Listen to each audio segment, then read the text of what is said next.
英語聞き流し10分間、名作リスニング、英語テキストと MP3 ダウンロード、その他の物語は、ホームページよりご利用いただけます。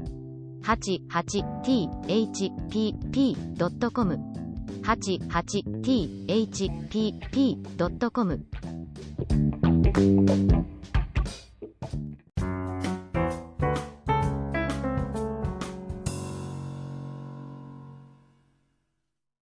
The Three Little Pigs.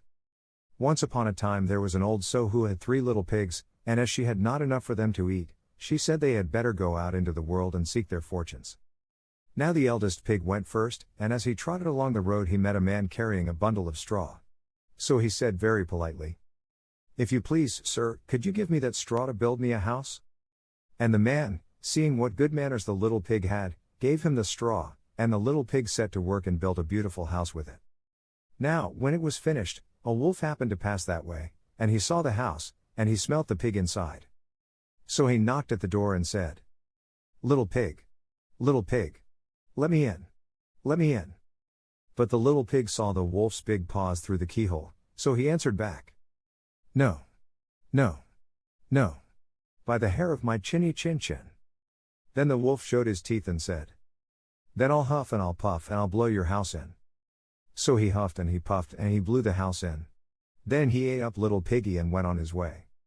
Now, the next piggy, when he started, met a man carrying a bundle of furs, and, being very polite, he said to him, "If you please, sir, could you give me that furs to build me a house?"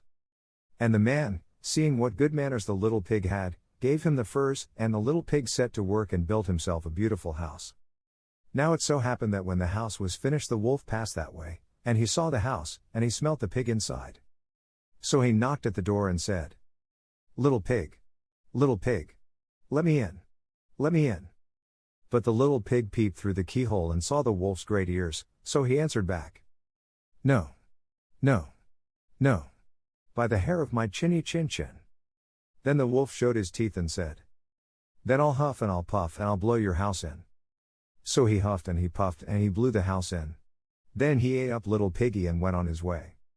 Now the third little piggy, when he started, met a man carrying a load of bricks, and, being very polite, he said, "If you please, sir, could you give me those bricks to build me a house?"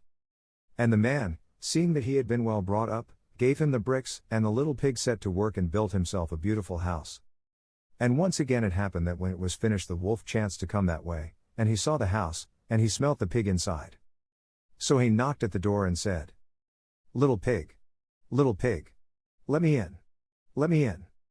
But the little pig peeped through the keyhole and saw the wolf's great eyes, so he answered, "No, no, no, by the hair of my chinny chin chin." "Then I'll huff and I'll puff and I'll blow your house in," says the wolf, showing his teeth. Well, he huffed and he puffed. He puffed and he huffed. And he huffed, and he puffed, but he could not blow the house down. At last he was so out of breath that he couldn't huff and he couldn't puff any more. So he thought a bit.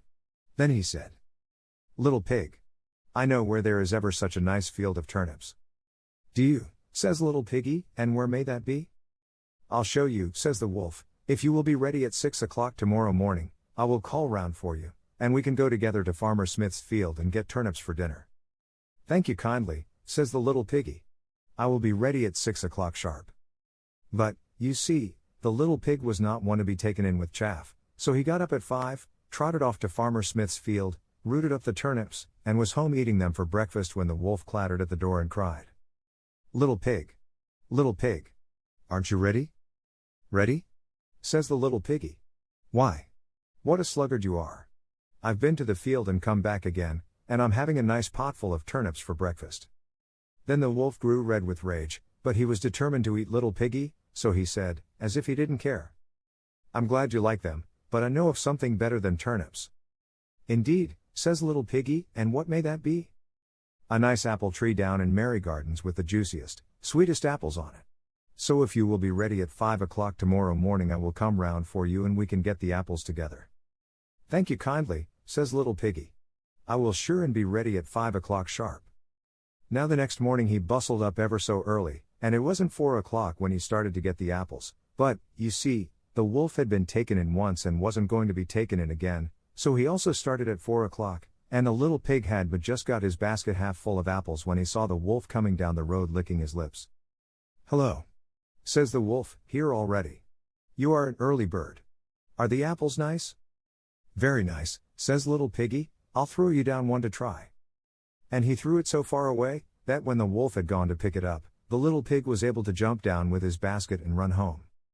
Well, the wolf was fair angry, but he went next day to the little piggy's house and called through the door, as mild as milk. Little pig, you are so clever, I should like to give you a fairing, so if you will come with me to the fair this afternoon you shall have one." "Thank you kindly," says little piggy. "What time shall we start?" "At 3 o'clock sharp," says the wolf, "so be sure to be ready." "I'll be ready before 3, sniggered the little piggy. And he was. He started early in the morning and went to the fair, and rode in a swing, and enjoyed himself ever so much, and bought himself a butter churn as a fairing, and trotted away towards home long before 3 o'clock. But just as he got to the top of the hill, what should he see but the wolf coming up it, all panting and red with rage. Well, there was no place to hide in but the butter churn, so he crept into it, and was just pulling down the cover when the churn started to roll down the hill. Bumpity, bumpity, bump. Of course piggy, inside, began to squeal, and when the wolf heard the noise, and saw the butter churn rolling down on top of him. Bumpity, bumpity, bump. He was so frightened that he turned tail and ran away. But he was still determined to get the little pig for his dinner, so he went next day to the house and told the little pig how sorry he was not to have been able to keep his promise of going to the fair, because of an awful, dreadful, terrible thing that had rushed at him, making a fearsome noise. "Dear me," says the little piggy, "that must have been me.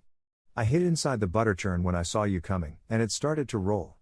I am sorry I frightened you. But this was too much." The wolf danced about with rage and swore he would come down the chimney and eat up the little pig for his supper. But while he was climbing onto the roof, the little pig made up a blazing fire and put on a big pot full of water to boil. Then, just as the wolf was coming down the chimney, the little piggy off with the lid, and plump! In fell the wolf into the scalding water. So the little piggy put on the cover again, boiled the wolf up, and ate him for supper.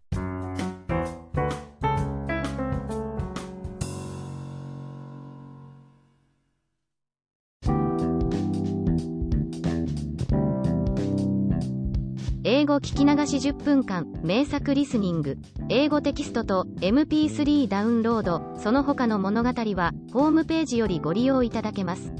88thpp.com 88thpp.com